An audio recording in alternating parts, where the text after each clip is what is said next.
Heap जॉईंटला नाही झालं माझं, या इथे कमरेच्या इथे नाही, कंबर पण नाही, मांडीच्या इथे.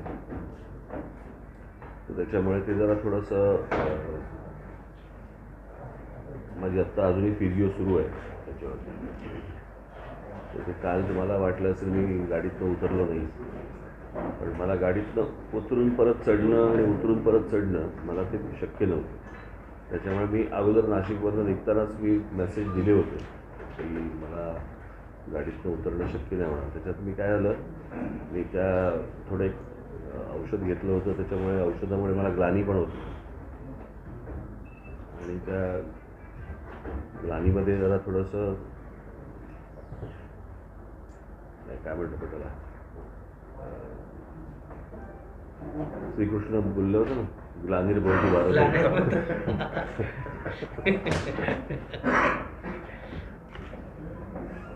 त्याच्यामुळे मला थोडा एक महिनाभर जरा, आज सकाळी पण मी हिटिंग पॅड लावूनच बसलो होतो. तरी तुम्ही बाय सरफेस आले इतक्या लांब, कसं आहे ना, म्हणजे फ्लाईट म्हणजे कमीत कमी प्रवास. नाशिक होतं ना मध्ये, मध्ये नाशिक होतं ना, नाशिकवरनं मग मी इथं आलो.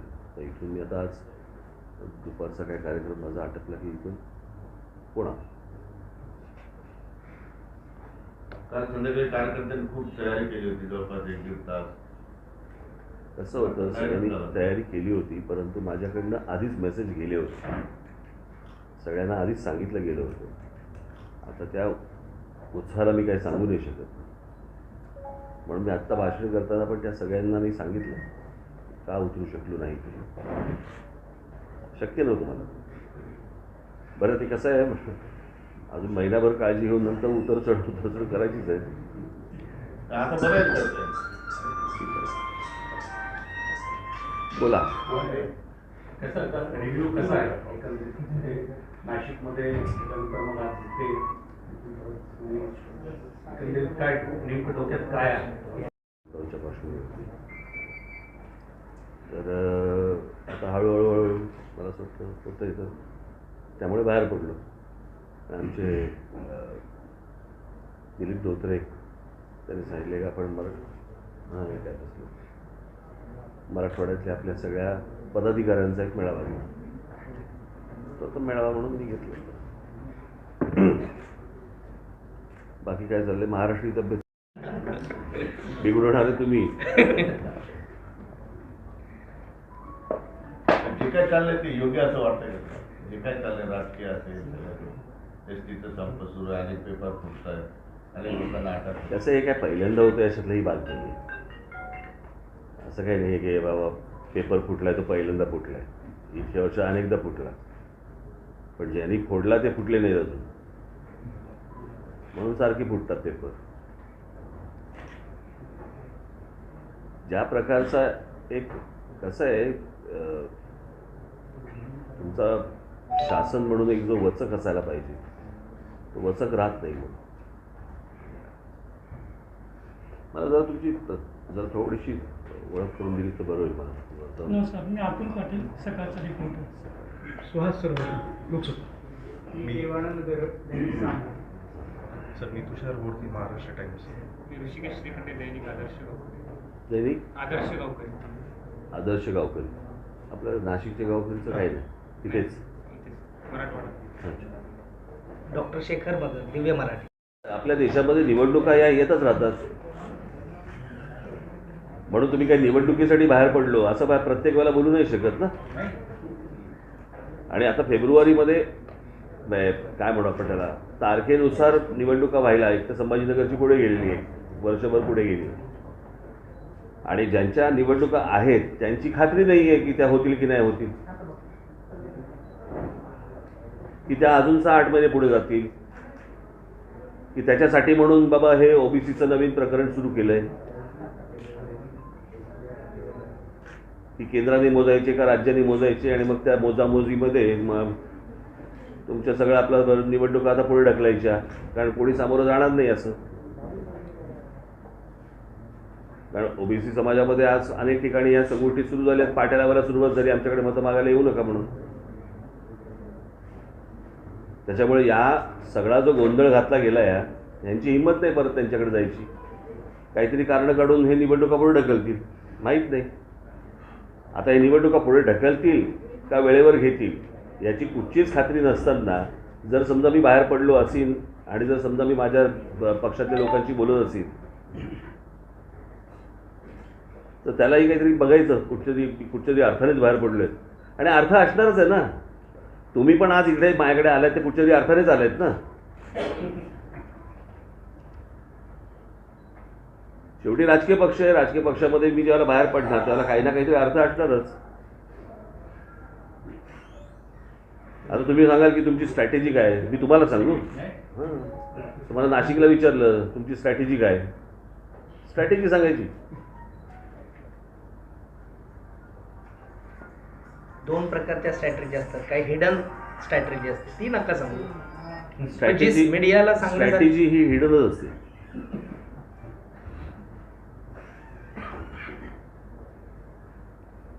उघड कुठची स्ट्रॅटेजी अशी असते का ही आमची स्ट्रॅटेजी. हो म्हणजे जागा लढणे नाही, हे नाही, अलायन्स. कसं आहे या सगळ्या गोष्टी अजून तुमच्याशी बोलण्या इतपत अजून आमचं काम झालेलं नाही. तेच काम चालू असं समजायचं काम. सगळ्यांचंच चालू असतं आणि ते काय आज चालू असलेला भाग नसतो. बदल होत असतात, अनेक काही घटना घडत असतात, काही घटनांमध्ये अजून काही बदल घडत असतात. सो ही प्रोसेस आहे. ही प्रोसेस तर प्रत्येकजण त्यातनं जातच असतो. नव्या नियुक्त्या आजच नव्या नियुक्त्या केल्या आहेत. नवीन जिल्हाध्यक्ष संभाजीनगरच्या जिल्ह्यासाठी म्हणून नवीन जिल्हाध्यक्ष नेमले गेलेले आहेत.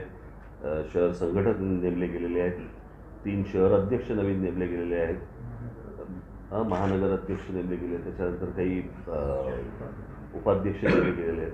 सो हे आज आत्ताच्या मेळाव्यामध्ये आत्ताही घडलं.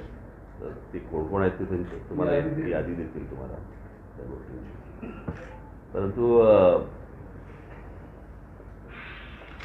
होतंय कसं या सगळ्या याच्यामध्ये, मी काल नाशिकला थोडंसं ओझरतो मी हा विषय बोललो, परंतु आपण मूळ विषय ठेवतोय बाजूला आणि आपण नको त्या सगळ्या विषयांमध्ये आपण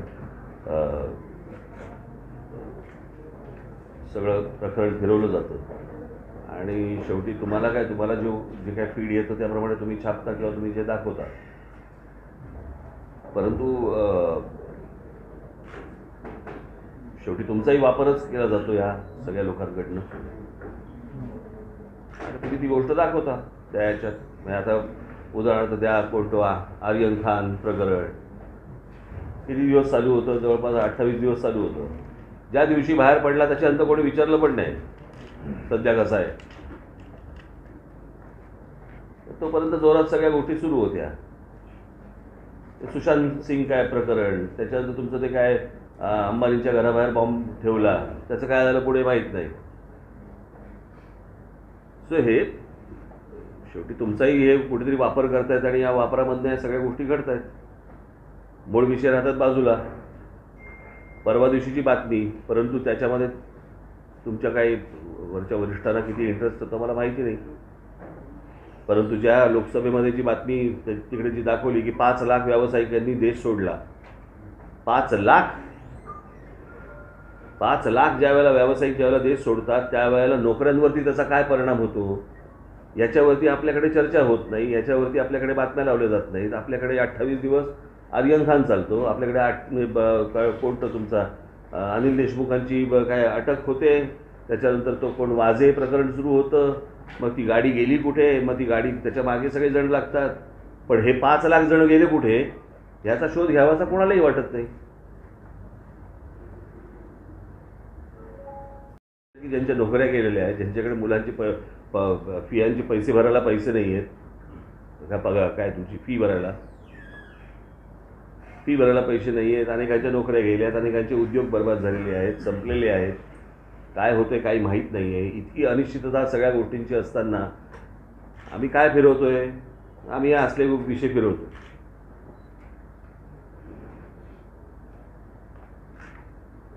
जबाबदार कोण आहे? कशाला काय जबाबदार कोण आहे? सगळेच जण आहेत.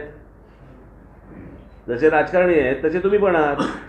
हे जे व्यावसायिक गेले तर हे केंद्राच्या धोरणामुळे गेले, कशामुळे गेले? मग मी सांगितलं ना, कालच सांगितलं ना, की त्याच्यामध्ये नोटबंदीपासून ते ह्या सगळ्या लॉकडाऊनपर्यंत सगळ्याच गोष्टी आल्या त्याच्यात. महाराष्ट्राची तब्येत कशी आहे असा प्रश्न तुम्ही विचारला. आता 3 डॉक्टर आहेत 3 पक्षाचे, तर तुमच्या दृष्टीनं बरी आहे की काय? व्हेंटिलेटर तपासायला एकच डॉक्टर लागतो ना. हो, पण 3 डॉक्टर आहेत. म्हणूनच प्रॉब्लेम. मल्टी ऑर्गन फेल्युअर हे तुमच्याकडून होतं. महाराष्ट्रामध्ये 3 पक्षाचं 2 महिन्यांनी सरकार येईल. यामध्ये महाराष्ट्राला तुमची गरज आहे असं तुम्हाला वाटत नाही का? कारण एक सक्षम व्यक्ती या तीनही सरकारला कुणी दिसत नाही अशी सध्याची स्थिती आहे. तर याबाबत तुम्ही काय विचार करताय का? आणि पुन्हा एकदा सक्षम पर्याय उभा करण्यासाठी तुम्ही बाहेर पडलोय. आणि आत्ताचे एकूण हे तिघांचं सरकार पाहता हे काही आत्ता पडेल असं सरकार वाटत नाही मला. ठाकरे सरकार आल्यानंतर तुम्ही शॅडो मंत्रिमंडळाची घोषणा केली आणि ज्या पद्धतीने किरीट सोमय्या भाजपचे घोटाळे बाहेर काढतात, तसं मनसेचं शॅडो मंत्रिमंडळ असं काही नाही. कसं आहे, मला वैयक्तिक कुठचे घोटाळे बाहेर नाही काढायचे कोणाचे. घोटाळ्यांपेक्षा कोणाच्या मला घरामध्ये डोकवायचं नाही आहे. महाराष्ट्रामधले तुम्ही एक गोष्ट लक्षात घ्या की ह्या सगळ्या ह्याच्यामध्ये एकटे किरीट सोमय्या हे पूर्वीपासून हेच करत आहेत. त्याची उत्तरं सापडत नाही आहेत त्या सगळ्या गोष्टींची. महाराष्ट्राला भेडसावणारे जे प्रश्न होते त्याच्यासाठी म्हणून आपण ती गोष्ट केली होती, पण त्याच वेळेला नेमका लॉकडाऊन लागला. तुम्हाला आठवत असेल की ते अधिवेशन झालं आणि अधिवेशनानंतर लॉकडाऊन लागला. तर त्या लॉकडाऊनमध्ये आमच्या अनेक लोकांनी या करोनाच्या काळामध्ये प्रचंड काम केलं, परंतु ते प्रचंड काम हे सोशल मीडियावरतीच राहिलं आणि ज्यांच्यापर्यंत लोक पोहोचले आमचे त्यांना ही गोष्ट माहिती आहे. काल या पेपरफुटी आणि या सगळ्या गोष्टींवर तुम्ही खंत व्यक्त केली की लोक निवडणुका आल्या त्यावेळी या गोष्टी लक्षात ठेवत नाही.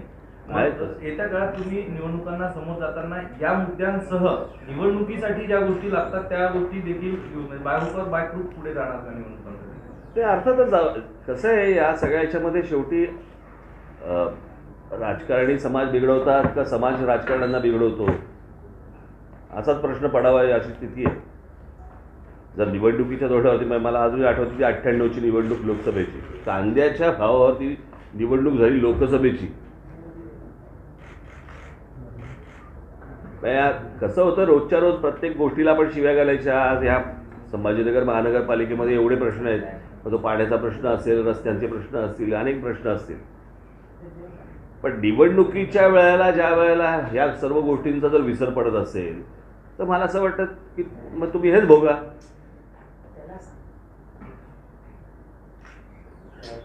म्हणजे तुम्हाला सांगायचं म्हणजे मी नाशिकचं उदाहरण देईन मी तुम्हाला.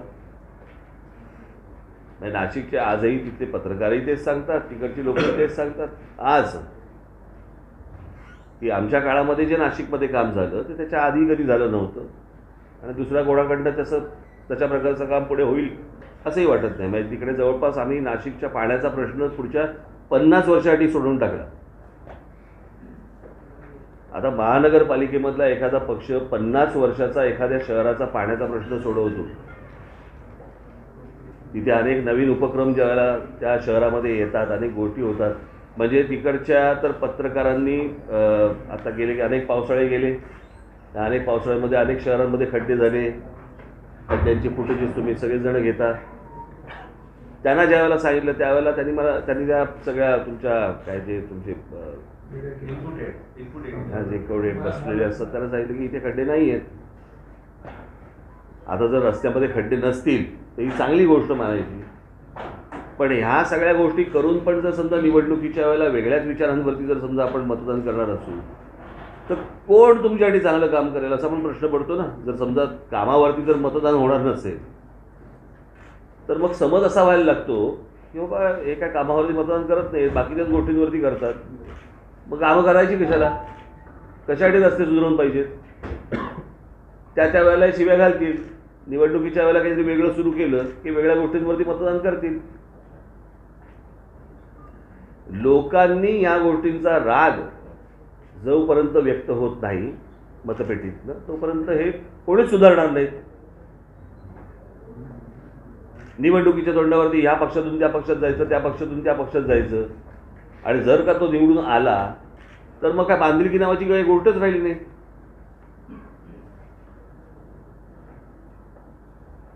मला असं वाटतं की महाराष्ट्रातल्या काय किंवा देशातल्या काय सर्वांनी समाजाने ह्या गोष्टींची एक काय म्हणू आपण त्याला एक त्यांनी विचार करणं गरजेचं आहे की हे आपण सातत्याने जे या गोष्टी करतोय, चुकीच्या वेळेला आपण चुकीच्या लोकांना जे आपण मतदान करतोय ते थांबवलं पाहिजे.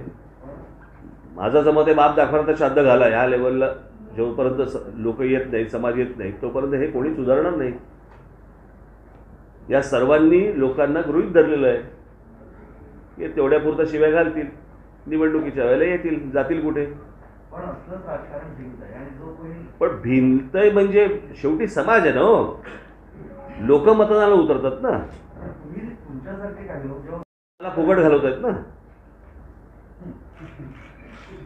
नाही पण आता बरोबर की नाही. म्हणजे प्रश्न असा आहे की नंतर नका बोलू, जाणार नाही तो भाग वेगळा.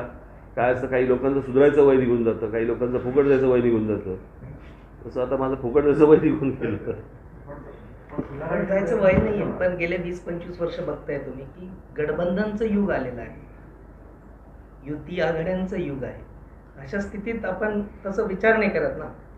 म्हणजे मला असं म्हणायचं की तुम्ही म्हणताय की मला लोक फुकट घालवत आहेत, नाही हो, तर त्याऐवजी मी असं म्हणतोय घ्या उद्याची लाईन टाका नाही, नाही. दिव्य मराठीची, लोक मला फुकट घालवतात. एवढंच आहे ना, एवढंच असतं. नाही, माझं हे म्हणणं आहे की गठबंधनची सरकार येऊ लागलेली आहेत, आपण तसा विचार नाही करत. फ्लेक्झिबल राहाल का म्हणजे तुम्ही आपण- त्या निवडणुकांमध्ये? कसं आहे, पहिली गोष्ट तुम्ही आत्ता काय घडणार आहे किंवा निवडणुकीच्या वेळेला ऐन तोंडावरती काय घडणार आहे तुम्ही ना सांगू शकत ना मी सांगू शकत. परंतु प्रत्येकजण आपापला पक्ष मोठा करण्यासाठीच काम करतो. निवडणुकीच्या वेळेला बघू. पण आता ज्या पद्धतीनं 3 पक्षाचं सरकार एकत्रित आलेलं आहे आणि ते येणाऱ्या निवडणुकीमध्ये सुद्धा सोबत राहण्याची शक्यता आहे. मग अशा वेळेस इतर पक्षांना काय स्पेस सॉरी, भेटणार? परत सांगा. नाही, त्यातपूर्वी मला म्हणायचं की निवडणूक नाही काय त्या- म्हणायचं? तर मला हे म्हणायचं आहे की आता जे 3 पक्षाचं सरकार आहे हे अपेक्षित नव्हतं, घडणंच झालं. येणाऱ्या काळामध्ये आता हे 3 पक्ष सोबत सगळीकडे. हे तुम्हाला सांगू. नाही, मला सांगायचं काय गरज आम्ही नाही. आम्ही हे बघा, आम्ही या क्षेत्रात आहोत ना, आम्ही या गोष्टींचा विचार करू. निवडणुकीच्या तोंडावर तुम्हाला दिसेल, काही गोष्टी झाल्या तर दिसतील, नाही झाल्या तर नाही दिसणार. नाही, ऑप्शन्स सांगा ना. ऑप्शन्स नाही, काय मी आता तुम्हाला निवडणुकीच्या सांगू तोंडावर? शकत. पण सिंगल पक्ष कशी फेस करणार? ऑप्शन्स म्हणजे 3 पक्ष पण तो माझा विषय आहे ना, माझा विषय आहे ना. तुम्ही मला ही गोष्ट नाही सांगू शकत ना. राज्य तुम्ही हे नका सांगू, कुणाला टॅप करणार आहे त्यावेळेला करा. ऑप्शन्स काय काय तुमच्या समोर? मलाच नाही सांगायचे तर तुम्ही मला हे नाही विचारू शकत. काढून घेणं आमचं काम आहे ना. मला नाही द्यायचे. मनसे फ्लेक्झिबल राहील ना याकडे, मनसे फ्लेक्झिबल राहील ना. विधानपरिषद निवडणुकांच्या निकालात झाले, भाजपचा विजय झाला आणि महाविकास आघाडीची मतं फुटली. तुम्ही या विजयाकडे नाही, काय- काय? महाविकास आघाडीची मतं फुटली. आज परिषदेचे निकाल आले 3 ठिकाणी, 2 ठिकाणी तर मला माहिती नाही. भाजपचा विजय झाला आणि महाविकास आघाडीचा पराभव. राज्य सरकार अभिनंदन. एक दरवेळेस आली की एक प्रश्न विचारला जातो आणि आता पुन्हा निवडणुकी आल्या की तो एक विचारते असतो, औरंगाबाद की संभाजीनगर. आणि आता नुकताच जिल्हा परिषदमध्ये त्याचा ठराव घेतलाय संभाजीनगरचा आणि काँग्रेस राष्ट्रवादी याला विरोध करतो आणि शिवसेनेची भूमिका आहे की संभाजीनगर करावं. तुम्ही कसं बघता? मी ह्या विषयामध्ये आत्ता तुमच्याशी काही बोलणार नाही. ज्या वेळेला मी जाहीर सभा घेईन त्यावेळेला मला जे काय बोलायचं मी मांडीन ह्याच संभाजीनगरच्या मुद्द्यावर. आपण आता सचिन वाझेचा जो उल्लेख केलेला होता, ते सचिन वाझे ते अँटिलिया प्रकरण आहे आणि अनिल देशमुखांनी कधी पैसे त्यांच्या स्टाफनी किंवा त्यांनी मागितलेच नाहीत असं सांगितलंय. मग म्हणजे हे चाललंय काय चाललंय? मलाही नाही कळत. काही दिवसापूर्वी नाही, ह्या प्रकरणात तुम्हाला काही समजलं तर मला सांगा. आणि वाजे दोघांची ते मला हे बघा, मला एक प्रश्न आहे. मी जो मुंबईमधल्या एका पत्रकार परिषदेमध्ये मी हा प्रश्न मांडला होता की सचिन वाझे हे मला असं वाटतं मी जर चुकत नसेल तर 6 महिने जेलमध्ये होते, बरोबर? आणि जवळपास 7-7.5 वर्ष ते त्या पदावरती नव्हते, बडतर्फच होते. बडतर्फ होते. त्याच्यानंतर त्यांना शिवसेनेमध्ये प्रवेश दिला गेला. बरोबर आहे. बरोबर. शिवसेनेचे कार्याध्यक्षांच्या अतिशय जवळची व्यक्ती म्हणून त्यांना ओळखलं जायचं. बरोबर. मुकेश अंबानी हे आत्ताच्या मुख्यमंत्री शिवसेनेच्या कार्याध्यक्ष यांच्या अत्यंत जवळचे मित्र.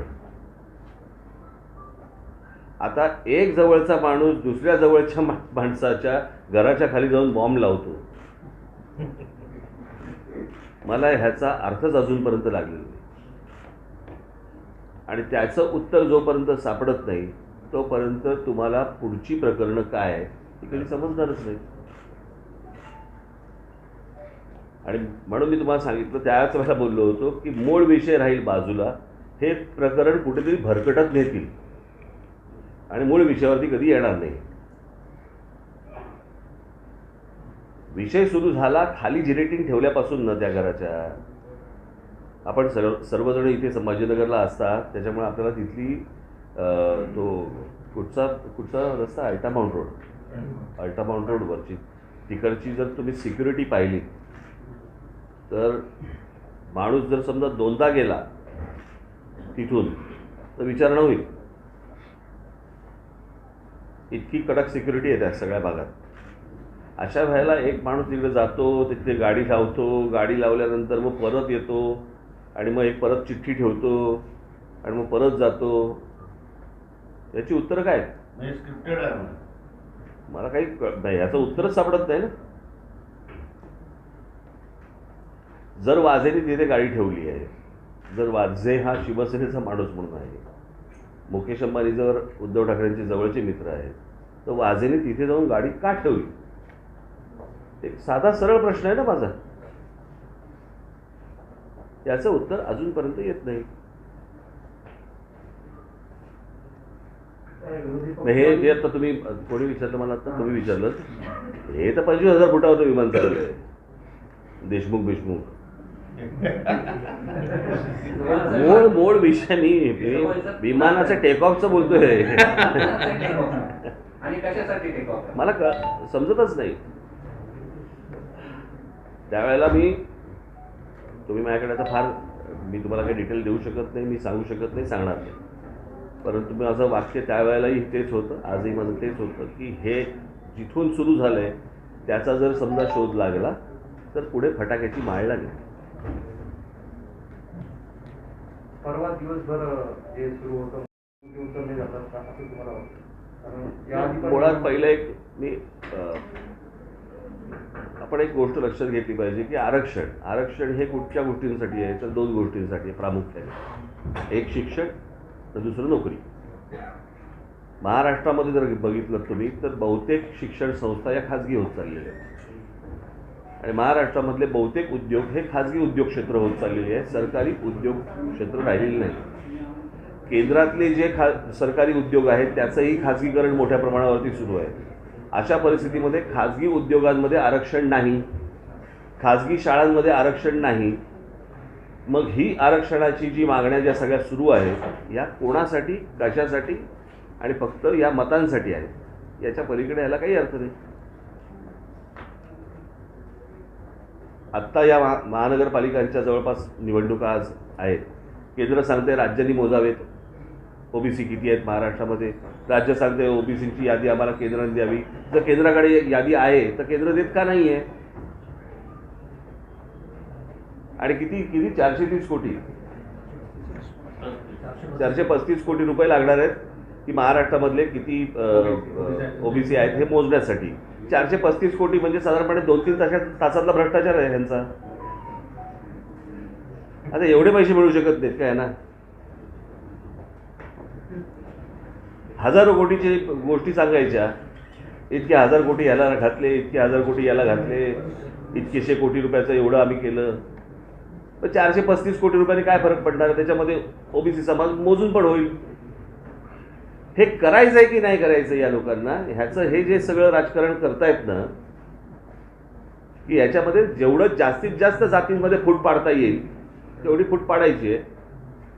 आणि जे उत्तर प्रदेश, बिहार आणि या सगळ्या भागामध्ये जे जातीची समीकरणं ज्या प्रकारे चालतात त्या प्रकारे यांना महाराष्ट्र बनवायचं आहे. इतका गरीब, इतका जातीने बजबजपुरी असलेला महाराष्ट्र मी इतक्या गेल्या कित्येक वर्षात पाहिलेलं नाही मी. पण विरोधी पक्ष कुठपर्यंत खोलवरती प्रकरण गेलेलं आहे? हे जातीचं प्रकरण कुठवरती गेलं? खोलवरती तुमच्यामध्ये पण आलं, हे पत्रकारांमध्ये आलं, हे कॉलेजमध्ये आलं, हे शाळांपर्यंत गेलं प्रकरण. आपला मित्र कोणत्या जातीचा असावा, आपली मैत्रीण कोणत्या जातीची असावी, इथपर्यंत घाण केला महाराष्ट्र.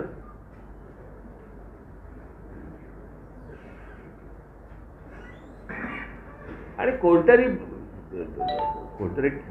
काय म्हणू आपण त्याला, छोटी कुठची तरी माणसं अशी येऊन काहीतरी मध्येच काहीतरी सांगणार की ह्यांना आरक्षण दिलं पाहिजे याच्यावरती. ते कोणी आता कोण बोललं? MIM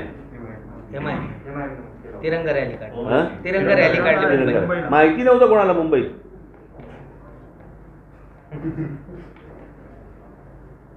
हे कोणी सांगितलं? मला माहिती नव्हतं. पत्रकारांनी. लोक तर सोडूनच द्या, मला मुंबईतल्या पत्रकारांनी सांगितलं त्यांना माहितीच नव्हतं की अशा प्रकारचा काहीतरी मोर्चा आहे.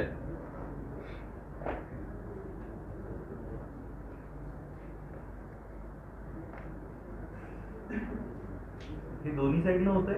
महाविकास आघाडी दुसरीकडे वळवायचं एवढा उद्योग फक्त सध्या चालू आहे आपल्याकडे. याच्या पलीकडे काही चालू नाहीये. मला खरंच प्रश्न पडतो की या सगळ्या याच्यामध्ये तुम्ही अनेकदा येता, भेटता, आपण अनेक विषय तुम्ही मांडत असता, बोलत असता, लिहित असता, दाखवत असता.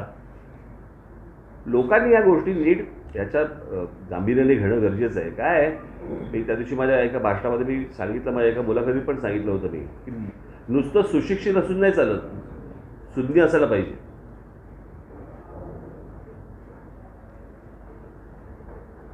जर इतरांसारखा जर समजा घोळक्यामध्ये राहून जर समजा सुशिक्षित असतील, काय उपयोग? त्याच्यामध्ये सुज्ञपणा जर नसेल, काय उपयोग त्याचा?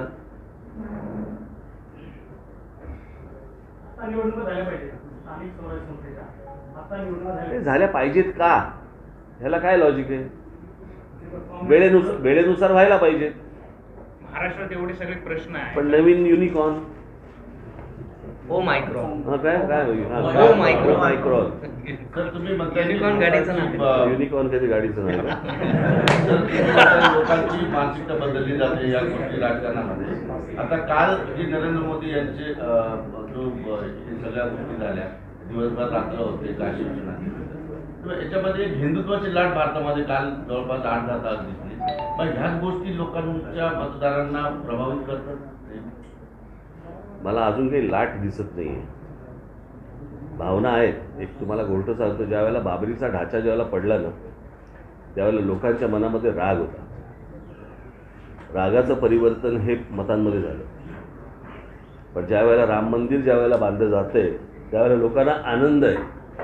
आता आनंदाचं परिवर्तन हे किती मतात होतं हे मला माहीत नाही.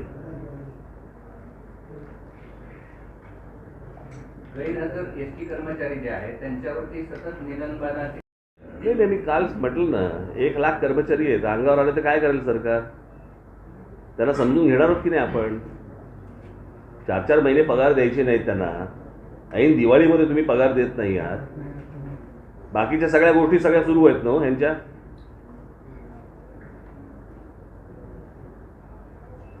म्हणजे ज्यावेळेला एसटीचा विषय येतो, इतकी जुनी एक संस्था आहे आपली, 1960 सालातली संस्था आहे.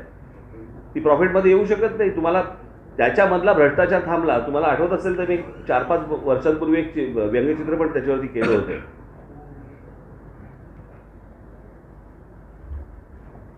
त्याच्यामधला भ्रष्टाचार जर समजा थांबला तर अनेकांचे फायदे होतील. म्हणजे त्याचा उपयोग एसटीला होईल.